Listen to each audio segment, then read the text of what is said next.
In this final episode, Ray visits his favourite coastal hotspot to shoot a tutorial inside a sea cave. Then he makes 2 missions to shoot the sunrise at Wharariki Beach and Cape Farewell.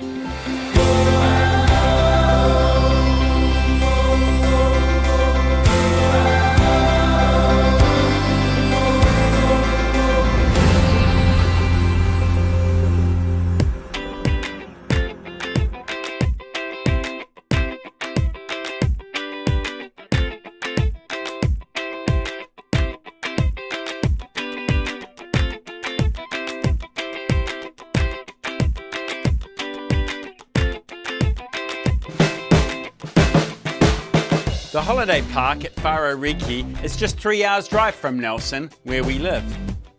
We love coming here to this picturesque farmland punctuated with cabbage trees and white woolly sheep.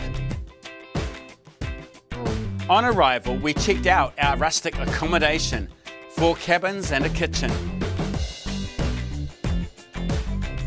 We also visited the locals.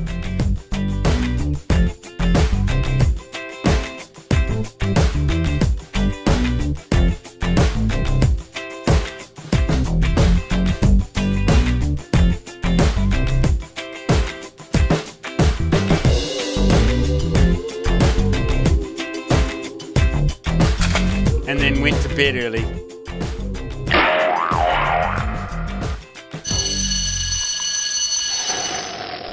Wow, it's really early in the morning, about 6 o'clock. I'm headed out to Wharariki Beach. Hopefully we're going to find an epic sunrise.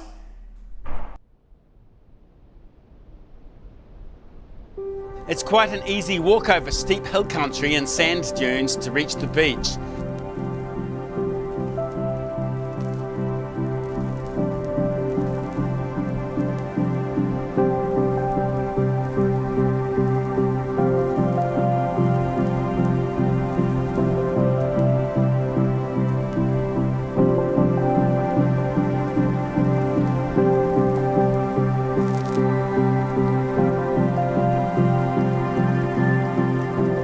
The iconic Archway Islands are a local landmark that photographers flock to. But there's no one here today. To access the western end of the beach, I have to travel through 2 tunnels. Getting there is a real adventure.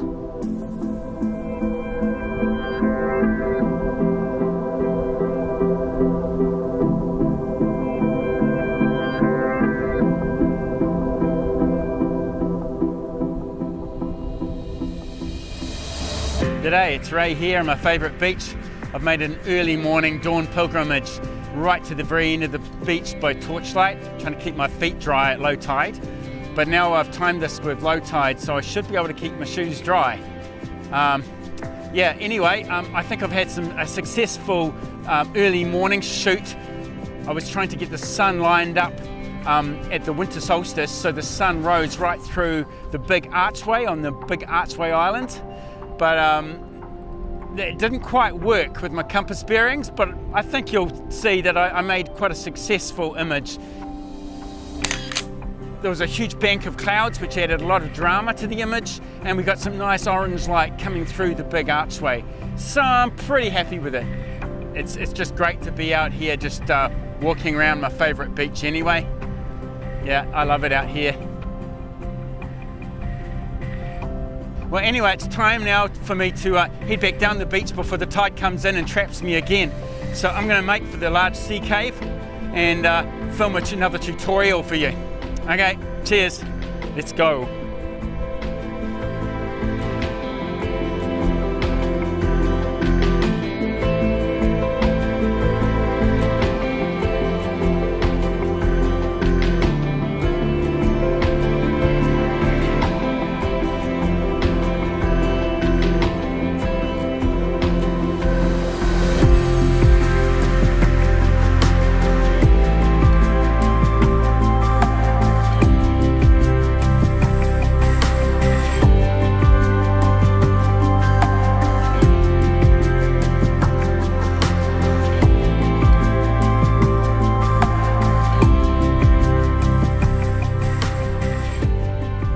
tide, there is a baby seal nursery. These warm-blooded mammals are safe in this rocky pool, where they delight us with their acrobatic antics.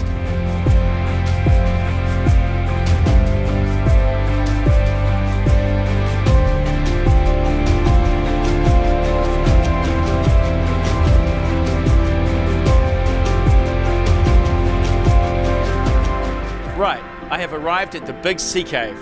Let's start this tutorial for my locations course.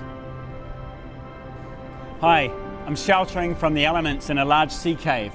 If you're familiar with the Windows 10 operating system, you may recognize this image from the screensaver. But we're going to do better than that. In this tutorial, I'm going to show you how to shoot a high dynamic range image, which shows a lot more detail in the shadow areas. Let's do it. Now, a few pointers. Since we are shooting across the sand, it's imperative that we don't leave ugly footprints all over the show. Secondly, beware of the dripping water hitting your gear and getting sand all through it. I think it's supposed to go on the camera.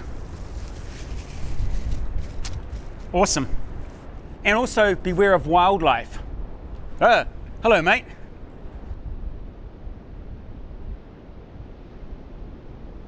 Because there's such a wide tonal range in the scene, from glaring sunlight to deep dark shadows, we're going to have to bracket our exposures.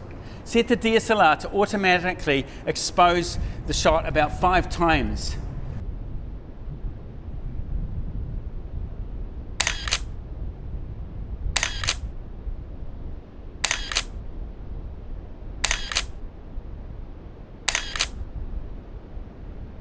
And we blend them later in post. It's called HDR. This is my composite image done in Photoshop.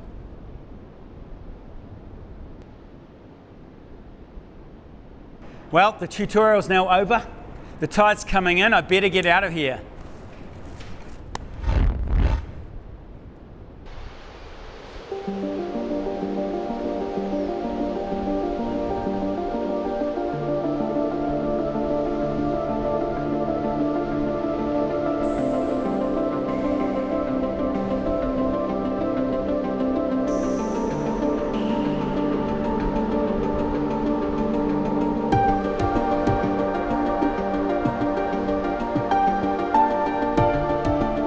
Next morning, I made another early start, this time to Cape Farewell. It was named by British sea captain James Cook.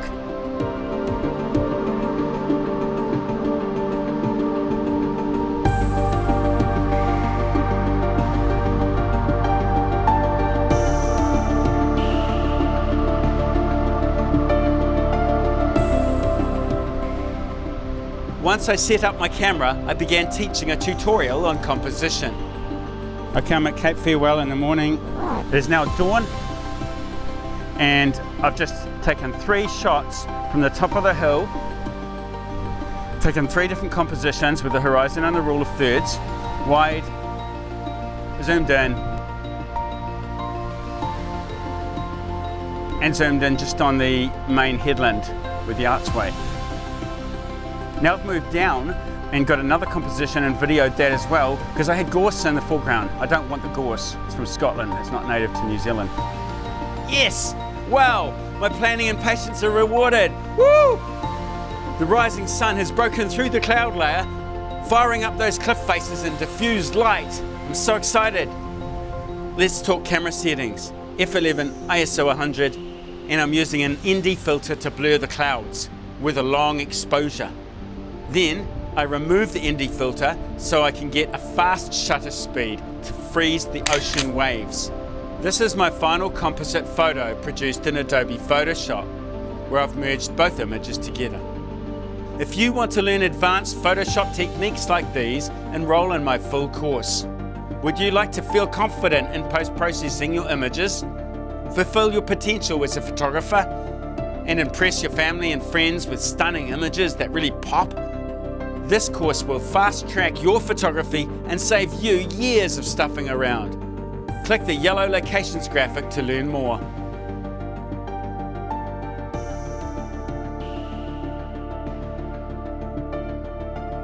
Or binge watch all 12 episodes as we travel around the South Island of New Zealand searching for the perfect photo.